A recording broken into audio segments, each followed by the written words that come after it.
ہمارے نبی کے ایک صحابی تھے حضرت برا ابن مالک. کون؟ حضرت برا ابن مالک. حضرت برا ابن مالک یہ ہمارے نبی کے صحابی ہیں. ان کے بارے میں ہمارے نبی کا ارشاد ہے رب اشعث مدفوع بالباب لو اقسم علی اللہ لابرہ. کچھ لوگ ایسے ہوتے ہیں جن کے چہرے غبار آلود ہوتے ہیں، ان کے بال بکھرے ہوئے ہوتے ہیں، پرانے سرانے انہوں نے کپڑے پہنے ہوتے ہیں، لیکن اگر وہ قسم کھا لیں تو اللہ ان کی قسم کو پورا کرتا ہے. پھر آپ نے فرمایا برا ان میں سے ہے، برا ان میں سے ہے، برا ان میں سے ہے.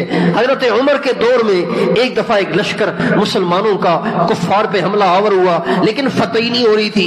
اب وہ بیٹھے ہوئے تھے قلعے کو بند کر کے، حصار میں بیٹھے ہوئے تھے، قلعے کے اندر بیٹھے ہوئے تھے.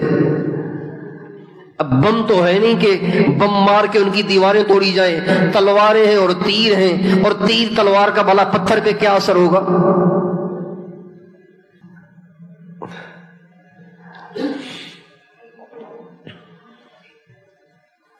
تو بہت زور لگا لیکن کچھ بھی نہیں ہوا. تو صحابہ نے حضرت برا سے کہا برا آپ کے بارے میں اللہ کے نبی نے فرمایا تھا اگر برا ہاتھ اٹھا لے اللہ اس کے ہاتھوں کو خالی نہیں لوٹائے گا.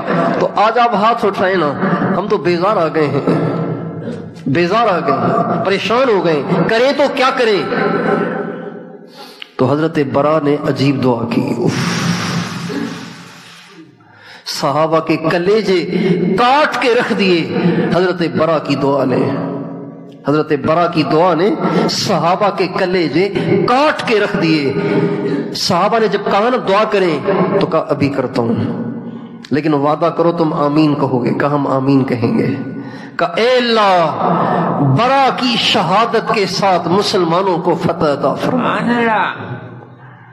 اے اللہ برا کی شہادت کے ساتھ مسلمانوں کو فتح عطا فرما. تو صحابہ چیخ اٹھے کہ یہ آپ نے کیا دعا کر دی. کہنے لگے آپ کے مطلب کی بھی کر لی، اپنے مطلب کی بھی کر لی. پھر فرمانے لگے دعا قبول ہو گئی ہے، اب ایسے کرو تم مجھے ڈھال میں بٹھاؤ، ڈھال میں بٹھاؤ، ڈھال میں بٹھاؤ، اور ڈھال میں بٹھا کے مجھے اس قلعے کے اندر پھینک دو.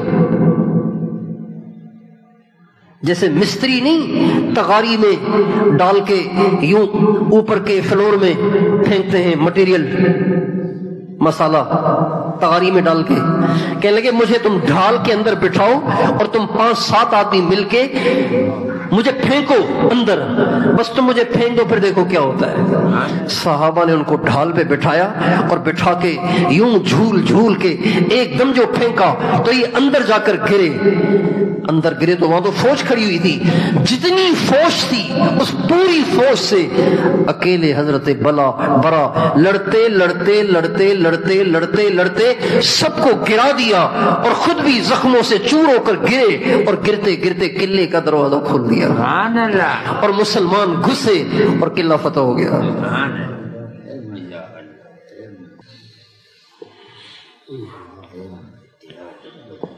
اب ہمارے پاس ایسا ایک بھی نہیں ہے کہ ہم کہیں کہ اگر یہ ہاتھ اٹھائے گا تو اللہ ہاتھوں کو خالی نہیں لوٹائے گا.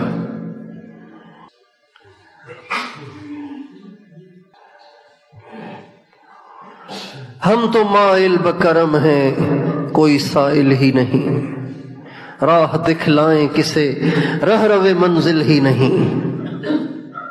اللہ تو آج بھی مدد کرنے کے لیے تیار ہے، اللہ آج بھی اترنے کے لیے تیار ہے، اللہ آج بھی آنے کے لیے تیار ہے. ہمارے پاس کرتوت بھی تو ہوں، ہمارے پاس ویسے اعمال بھی تو ہوں، ہمارے پاس صبر اور توکل اور تقوی بھی تو ہو، ہمارے اندر پاک دامنی بھی تو ہو، ہمارے اندر اللہ کے بتائے ہوئے فرائض کا اہتمام بھی تو ہو. ادھر تو اذان سن کے گپوں میں لگے رہتے ہیں، تو بتائیے اللہ کی مدد کیسے آئے گی؟